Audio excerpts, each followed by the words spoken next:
Hi everyone, Lisa here with IVF Manifesting a Miracle, IVF Fertility Coach, and I'm here with our friend Dr. Greene of Conceptions. Hey, Dr. Greene. Hey, and I'm here at the All-Stars game in downtown Colorado, Denver, Colorado. Of course. Not really, but the All-Star game was last night. So, it was a late night. We're going to do the best we can. I love it. Well, welcome everybody. And this is a clinical conversation. You're going to get to hear some of the latest research and findings, the latest data that Dr. Greene attended from a recent Fertility Society meeting. We're going to be covering day 3 and day 5 embryos and also discussing a little bit about fresh versus frozen transfers. So thank you, Dr. Greene, for joining me for our clinical conversation. Absolutely. So, basically just a couple of weeks ago, one of the largest international meetings of fertility experts took place, and that's called the ESHRE meeting, the European Society for Human Reproduction and Endocrinology. Anyway, that's a huge international meeting where people in our subspecialty get together reviewing a lot of the international data and research. And you posed a question to me that had come in from some of your viewers and clients that you were asking about day 3 versus day 5. And this was one of several topics that was covered at the meeting. And we could take on several of those topics. But today, let's focus on the 2 that you mentioned, day 3 versus day 5 and fresh versus frozen, because those were 2 topics that were covered not only in detail to try to help get a more global perspective to further expand upon the US perspective, but these were things that were important enough that they both came out in separate press releases from the meeting because they want to get the information out to all the fertility specialists around the world, even the ones that weren't attending the meeting. So why don't we talk about the first question of day 3 versus day 5? Okay. So what that was in reference to was in the process of in vitro fertilization, which is better, day 3 transfers or day 5? And before I could even answer that, it might be helpful to give a fresh perspective on what happens naturally in a naturally conceived pregnancy. Are you able to put up that first diagram? Yes, I will. Let's see here. Yeah, so what this diagram shows is in a naturally conceived pregnancy, the egg is released and fertilization takes place right around the site where the egg is released. And this is not drawn to scale. The egg is much smaller and the tube is actually much longer in relation to one another. But the point is fertilization takes place right about where the egg is released. Okay. And you could see that by day 2 or day 3, the embryo is really only about 1/3 to half of the way on its journey to where it needs to implant in the uterus. And so in a naturally conceived pregnancy, it's the woman's hormones and her anatomy that are controlling how rapidly the embryo transposes it to where it needs to be. And, the reality is we understand it today, an embryo that arrives too early cannot implant and will most likely fail. The woman's immune system and her hormones will simply reject the embryo. It won't be able to implant. Okay. On the flip side, an embryo that's not moving quickly enough tends to be one that's going to stop somewhere along the way and implant in the fallopian tube and become what we call an ectopic pregnancy or a tubal pregnancy. Okay. So the idea of day 3 versus day 5 is one that actually is more of historical reference. Okay. And what I mean by that, and you could take down the diagram if you want, but that in the early days of IVF, the technology was not good enough to keep embryos alive in the laboratory until day 5 or day 6. So what we did is we would put embryos back early. We would hope for the best. And sometimes it worked. More often it didn't. And, that was the best we could do at the time, Right. And then what happened is over the last several years, the technology has advanced so that more and more centers are doing day 5, day 6 transfers, meaning waiting till the embryo's at the blastocyst stage before putting it back. Okay. But there's some parts of the world where they don't have access to the technology as much as we do here. And there's even some regions within a developed country like our own where some centers either don't have the finances or the training or the equipment to get the right, the ideal of blastocyst transfer. And so what tends to be is that people that don't have the science or don't have the training or don't have the technology, they stick with the older technology and say, do this and it hopefully it'll work, Right. And what's happened is over the last few years is people that are resistant to upgrading their system, they often want to justify day 3 is just as good or put the embryos back and hope for the best. And some people have even gone on to say things like, your body could provide embryos with things that today's technology can't.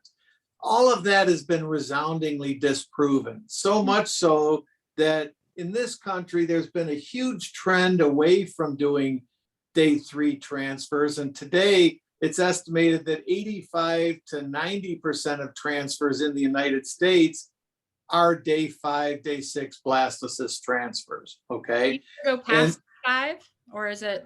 You can, but day 7 embryos tend to have a much lower chance of implanting and a much higher rate of miscarriage. And what the current technology is suggesting is that embryos that take 7 days to develop aren't as healthy, and sometimes they can make it, but they're making it sometimes just barely. So sometimes, it's worth a try with a day 7 embryo, but you do have to adjust your expectations. Okay. But part of what was gone over at this meeting that showed this in a very articulate way is the country of Sweden has a very liberal healthcare system, and they also have a national database that makes this technology available to a large number of people, and it makes the data very traceable over many years. Okay. And so they basically looked at all of the research in Sweden from 2007 to 2018, which was about 125,000 IVF cycles. And they talked about how they were able to trace over the last several years that there were 2 things that really related to a dramatic increase in their success rates in Sweden. The first one is greater acceptance of blastocyst transfer, which was done by nobody in 2007 and done by almost all the centers by 2017. The other was the ability of freezing embryos to put them in a later cycle. And so that became one of the press releases, is that in this one country where they were able to trace all the centers in a more uniform environment, they had a tremendous amount of data and showed the same thing that we've found in the United States and other countries, only with a lot more variables at play than they had in Sweden. So I think that once and for all, the day 3 versus day 5 debate should be settled. Now, for somebody that's in an area that doesn't have, blastocyst transfer available to them, then, it's okay to proceed with day 3, but understand that that's a limitation of the fertility center that they're dealing with. That there's no data to support that it's better. All the data shows success rates are lower, but it's just, if they don't have the ability to keep the embryo alive in the laboratory, then you have to put it in the woman's uterus and hope for the best. And so just to define a blastocyst, it has to be a day 5 to be considered a blastocyst, right? An embryo can't reach blastocyst stage in fewer than, occasionally it could be 4.5 days, but it depends on what time fertilization takes place. In other words, when do you start counting, Okay. But it doesn't happen at faster than a certain rate. And if it would, that would be abnormal. And as I mentioned a moment ago, if it happens slower than the normal rate, that's often an indication of problems as well. Okay. Well, thank you for settling that debate. Absolutely. Well, like I said, and the problem is, I don't mean to embarrass any center that doesn't have the skills or the training or the technology to offer blastocyst transfer, but we have to be honest and just say this is the best that they could offer you. Okay. And if there's someone else that's able to offer you what today's technology is showing you the best, that's what the data shows is the best when you look across centers and even across countries, because this is what the international data is showing is the same thing we found in the US data. Okay. Thank you for that. And then how that ties into a fresh transfer versus a frozen transfer. And again, fresh versus frozen is another thing that has been a change in technology that's made for this change in the way we do things.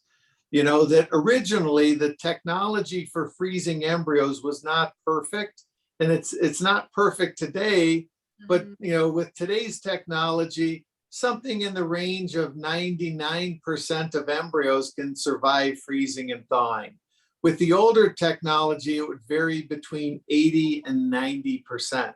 Wow. So, you would lose a certain amount of good embryos just because the freezing technique was not as good.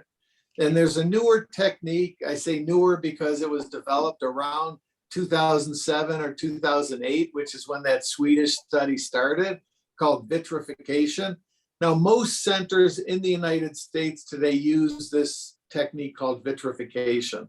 Some centers may still use the slow freeze technology, which is the conventional freezing method, but vitrification has dramatically improved the ability of embryos to freeze and thaw. Now, the reason that that's critical is in a fresh cycle, you're doing everything you can to optimize the quality and number of the eggs. Now, when you do that, you are compromising the preparedness of the uterus to receive an embryo. Because as most women that have been through this process know, your hormone levels are much higher during an IVF cycle than they are in a natural cycle. And most women are able to perceive the symptoms in their own body. They could feel that nothing feels like it feels in a natural cycle. And you could imagine the lining of the uterus is not anywhere near what it would be in a natural cycle either. Okay. So the idea of doing a frozen cycle is, number one, create the embryos and freeze them, and then create the ideal environment to put back one embryo or two if someone insists they want to have twins. And that way, when you're doing a frozen cycle, you've got an ideal environment and you know you've got embryos with good confidence that are going to be viable when you thaw them. And we've seen this happening in the United States, and this is often referred to as a freeze-all protocol, which there's been a huge shift towards doing freeze-all cycles over the last 5 years in the United States. But if you could put up that second diagram now, and this is just from last week's ESHRE meeting, this is a diagram showing success rates across North America versus Latin America versus Europe, Asia, Australia, and Africa, as well as the global data unified. Now, the gray bars indicate the pregnancy rates with fresh transfers. The blue bar indicates the pregnancy rates with a frozen transfer. And the black is a combination of fresh and frozen, meaning if someone didn't conceive in their fresh cycle, but conceived in their frozen, then they appear in the black region. And so the point is, you notice that literally in every country except Africa, the success rates with frozen is better than with fresh. And that suggests that maybe in Africa, they still don't have the technology, to master the freezing and thawing as well, because that's comparable to what the data was here in the United States in terms of success rates about 10 to 15 years ago. But you notice that in all the parts of the world that have greater access to the technology, that everywhere the success rate with frozen is better than with fresh. And so again, if someone is in a center where someone is telling them that you should transfer the embryos early, maybe they're telling you that they don't freeze and thaw embryos very well. Mm. You know, and maybe that's just the politically correct way of saying, you know what, I don't think your embryos are going to freeze very well. Maybe, we should put the embryo back fresh. Interesting. But I would be a little bit cautious, and I would at least, reduce your expectations and understand you might have a reduced chance of success. Because again, this is another debate that I'd say has been pretty well settled, because again, this was another press release from the ESHRE meeting that the rest of the world is finding the same thing we've been saying in the US for several years now, is that success rates today, according to all the best available data, are higher with frozen embryos in a well-timed program cycle than with fresh. Okay.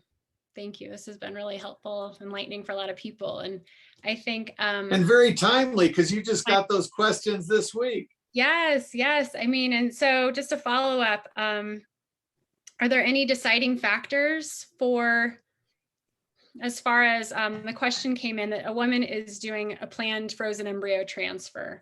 She's always been planning for that, but after a recent egg retrieval, she was put on progesterone, has been told there's a small chance of a fresh transfer on day 5. And she was asking if there were any deciding factor. What are the deciding factors, like estradiol, ultrasound data, embryos, risk of ovarian hyper? There's no situation where the success rate with fresh would be better than frozen. Okay.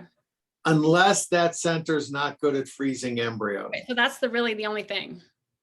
Well, okay. I mean, to be honest with you, and again, I'm not questioning the ethics of the person that gave them the advice. Right. But if they're concerned that the embryos aren't going to make it to the blastocyst stage, that's not an embryo that's going to implant anyway. But to be honest with you, there are some providers that advocate that everybody wants to have a transfer. Yeah. I personally, as someone that went through this with my own wife, I wouldn't want my wife to go through a transfer unless there's not an excellent chance of success. Yeah.